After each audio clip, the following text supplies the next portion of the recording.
What's going on, FM fan? It's Fluffy Mechanic here. Wait a second.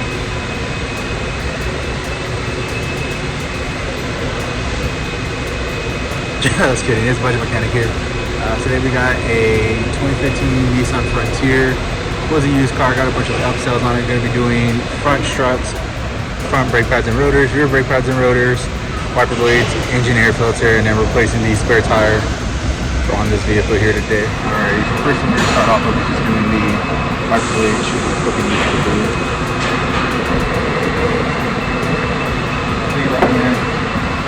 putting a fender liner.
Now that we got the wiper blades and air filter done, ready to go ahead and move on to the back of the vehicle, start with the rear brakes.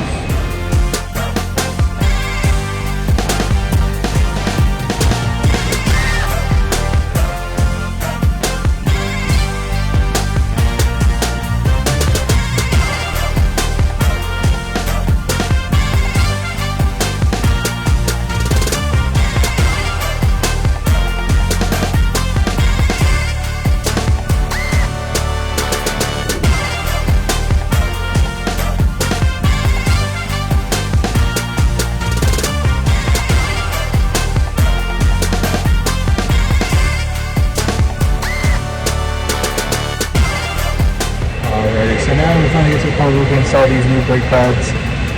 With these newer brake pads, you can use some brake pad lube, grease, whatever you want to call it, brake pad paste. Pretty much just gonna put these on the calipers, help it with sliding, and all the friction it's gonna have, and then applying the brakes. Did the same thing already on the other side. Gonna just make a video about this side now. I go ahead and put some on the brake pad backing plate because I had issues with pistons grabbing on this plate, causing issues.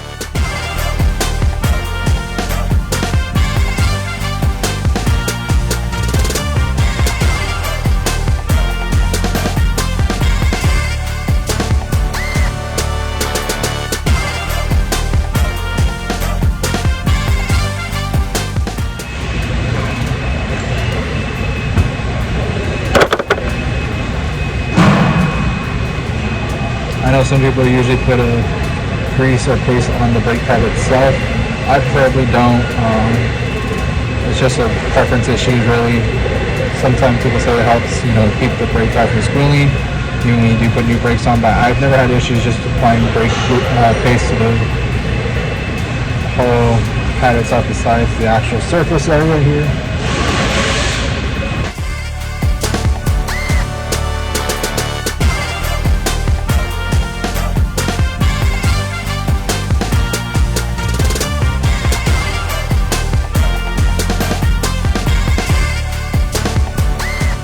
Now that we got those on, we're going to place back in our piston. I have my ratcheting tool here.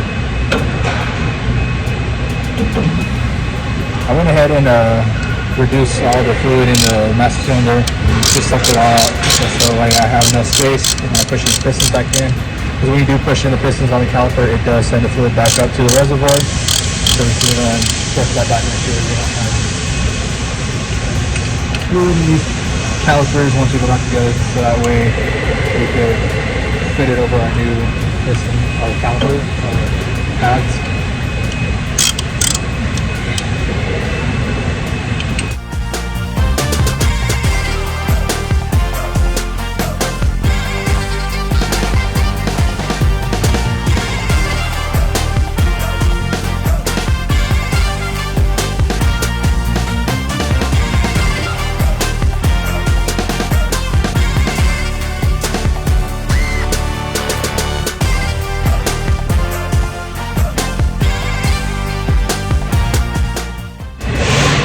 With these, they do have a small nut that is inside the slides to make sure, you know, they tighten down together to help me avoid them from just spinning around in circles. We use a thin wrench to hold it in place. It's a 17 on this one.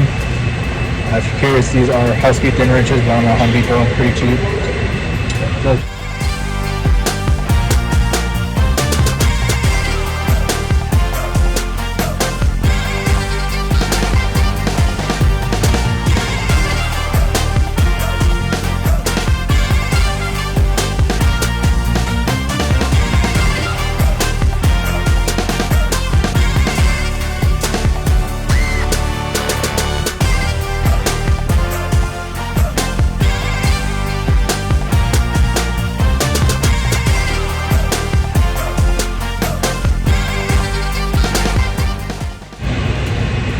alright, now that I got these pretty much snapped up, I'm going to torque them down to spec. I believe in all data it says about 25 foot-pounds, if I believe. So most of we usually do about 30 foot-pounds.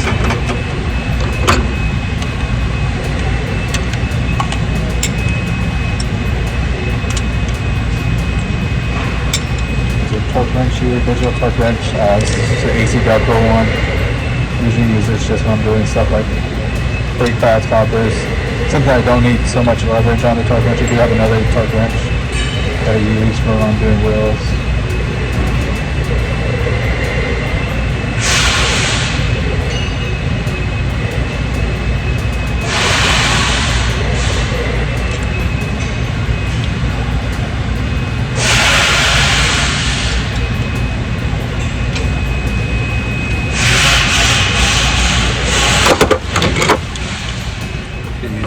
Adapter since I don't have a short 14.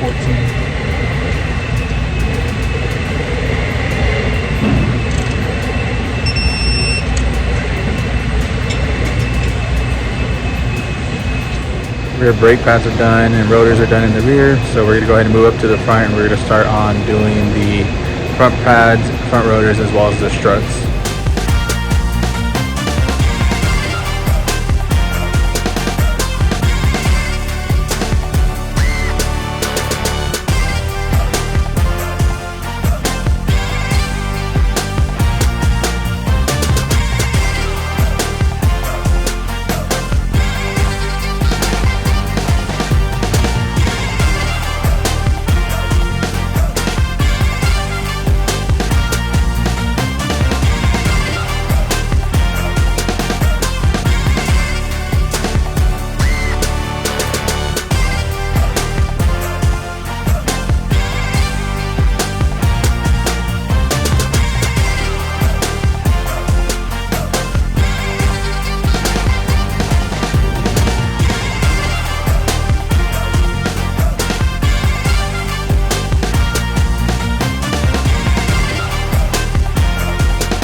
We are moving on to doing the front struts.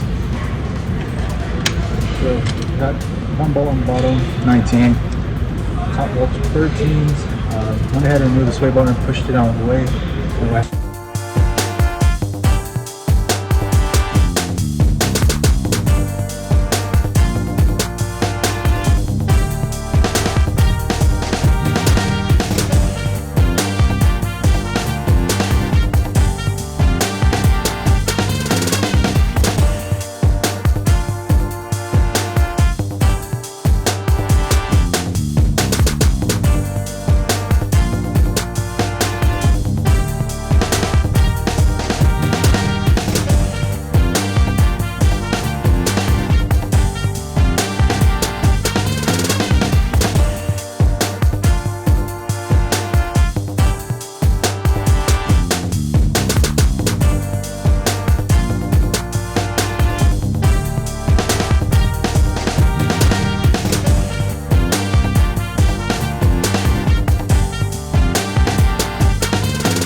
As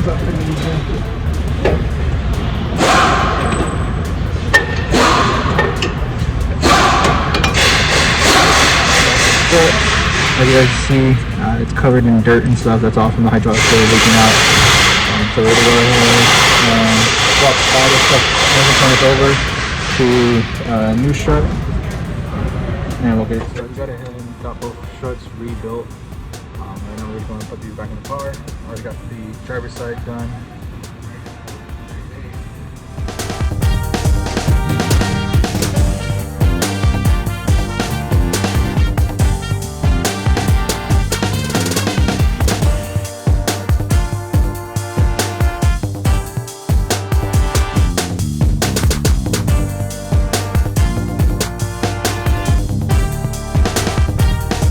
Alright, now we got the vehicle finally back down on the ground, got all four wheels torqued to spec, went ahead and topped off the master reservoir to make sure there's no air in the system.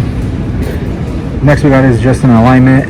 Probably don't really need to adjust too much with the vehicle, but it did seem to have a bit of a small pull during the test drive, so we're just going to do an alignment just to verify everything is in spec. Alright, so we got the chart on the alignment rack, measurements before. Pretty much again it was in spec, not much to change on it. With our alignment machine, we don't adjust the rear. This is where we went in to fix it a little bit, and then we just brought it in close to the spec. Besides that, everything else is good. Steering wheel is lining up straight, so should drive straight once we get that back on the road. Over here, everything's completely done on the car. Did a brake test for the vehicle just to get those brakes adjusted to the vehicle. Give it a nice little break in. Vehicle drives pretty straight as well. Besides that, everything else is all done. Thank you for tuning in. Like, comment, and subscribe.